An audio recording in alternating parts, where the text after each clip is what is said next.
empty. It's always empty. When they're doing their events, they're constantly just talking about celebrities and whatever. They never talk about the platform because there's nothing to talk about. It's old hardware, it's not sexy, they have no technology lead on any kind of field, whether it's software-wise, whether it's hardware-wise.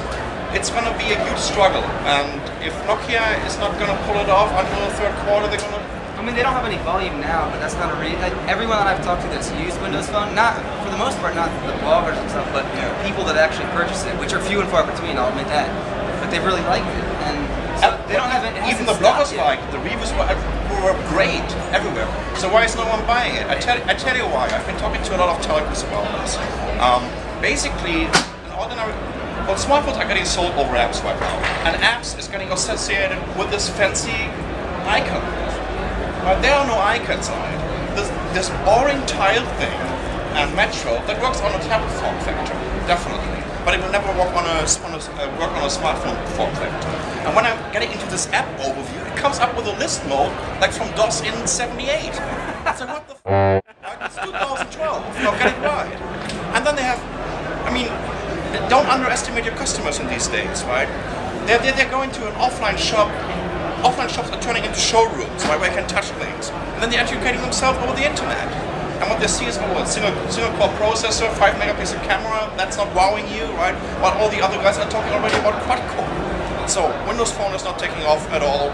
Maybe they can build up some momentum as soon as Windows 8 is coming onto the market, because they need somehow a little bit more of ecosystem infrastructure that you can connect it to. Xbox isn't enough. Up until now, though, it's been Windows Phone, Windows Mobile. It's all been a huge joke. I think at least now they've proven they can make something that's worthwhile to some degree. But it's not. But I mean, This is okay. One more thing. A Windows Phone is so super simple that it's appealing to former feature phone users. While they're switching over to a feature phone, I have my very first touch phone, and I'm actually accessing the internet for the very first time on my mobile device. For my mom and dad, that would be perfect. But now they are even competing against $50 smartphones with Android. You can buy a 1 GHz Cortex A8 smartphone in Shenzhen with Android for $35. Why should I buy a Nokia phone for $500? It just makes no sense. Well, I think, the UI stuff is something that will progress. Android even has changed a lot. Ice cream sandwich is really, really different. But to some people, I mean, you could argue that Android now has gone away from the Google experience thing. It's so complicated for the average person to try and pick up a Galaxy Nexus and figure out how to use it. So, and that's something that, customization, you should be able to make it how you want, but Android was supposed to be something for everybody to be able to use, and now it's pretty complicated. So, I mean... But they're selling 1,000 times more units than they did like 3 years ago. That's true. So it wasn't so unsuccessful, right? Yeah, it wasn't, but they also started much similar. It was just the icons and that's about it. Which was Ice Cream Sandwich. They're trying to have the merger of bringing this experience on each and every device. Of course, each and every OEM, like HTC with this Sense UI, and it's Samsung with this horrible touchless bullshit. Right? They always want to try to differentiate themselves from their competitors. With Microsoft, you can't do it.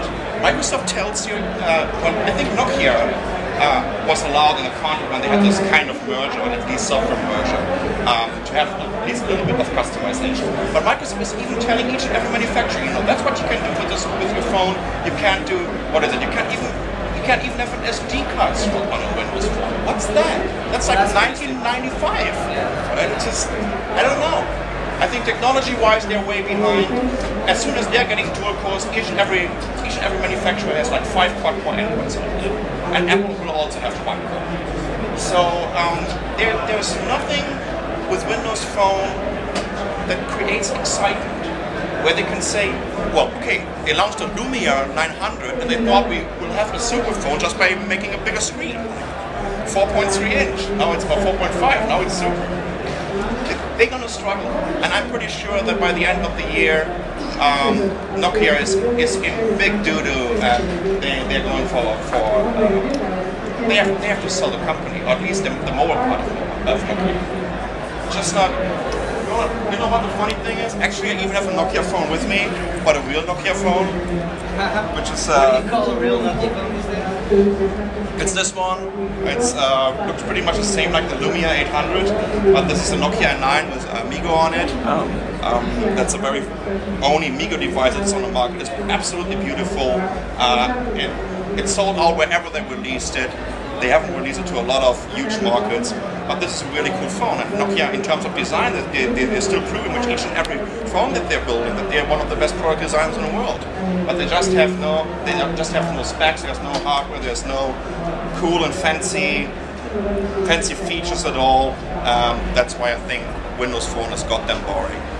Sorry about that. It won't take off, and I know that I'm right. We'll see. Someone needs to be right. We'll have this conversation again at CES 2012 or 2013. That's okay. And we'll look back and see how it went. Yeah. Thanks, guys.